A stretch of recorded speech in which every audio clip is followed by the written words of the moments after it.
सोनम वांगचुक यांच्या आंदोलनाला पाठिंबा देण्यासाठी मुंबईतील शिवाजी पार्क परिसरात उद्धव ठाकरे गटाकडून आंदोलन करण्यात आलं। या आंदोलनात उद्धव ठाकरे आणि आदित्य ठाकरे सहभागी झाले होते। मोठ्या संख्येने युवा कार्यकर्ते आणि नागरिकांनी उपस्थिती लावत समर्थन दर्शवलं। सरकारच्या धोरणांविरोधात आणि लोकशाही हक्काच्या समर्थनार्थ हे आंदोलन करण्यात आल्याचं सांगण्यात आलं। याच आंदोलनाचा आढावा घेतला आमचे प्रतिनिधी किरण जाधव यांनी। बघूयात। मी सध्या आहे शिवाजी पार्क इथे आपण इथे पाहू शकता। एक भव्य संख्येने इथे जे स्थानिक लोक आहेत, जे जनता आहे, ते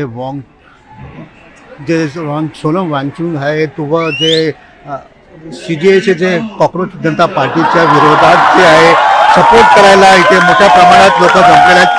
कुठेतरी हा संख्या आपण पाहू शकतो की खूप जनता इकडे सहभागी झालेली आहेत आणि जास्त करून ब्लॅक ड्रेस घालण्यात ताकी ते विरोध दर्शवतात। माझ्याकडे स्वतः आमदार जे आहेत वरुण सरदेसाई माझ्यासोबत आहेत। वरुणजी, आज तुम्ही ब्लॅक ड्रेस घातलाय, आज विरोध दर्शवतात, काय सांगाल? नाही, नक्कीच आता उद्धव साहेबांचं मार्गदर्शन सुद्धा चालू आहे। तुम्ही बघू शकता की हजारोंच्या संख्येने सामान्य युवक युवती विद्यार्थी या चळवळीमध्ये आज सहभागी झालेले आहेत आणि आपण पाहू शकता की लोकांचा किती मोठा रोष आहे।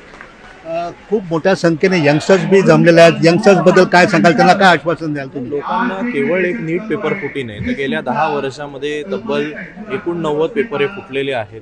संपूर्ण शिक्षण व्यवस्थाही कोलमडलेली आहे। युवकांना आज रोजगार नाही आहे आणि असं असताना सोनम वांगचुकांसारखा एक मोठा माणूस उपोषणाला बसल्यानंतर ज्या पद्धतीचं ट्रीटमेंट त्याला केंद्र सरकारने दिली, ज्या पद्धतीने या संपूर्ण आंदोलन चिरडण्याचा प्रयत्न चालू आहे, सगळ्याचा राग आहे।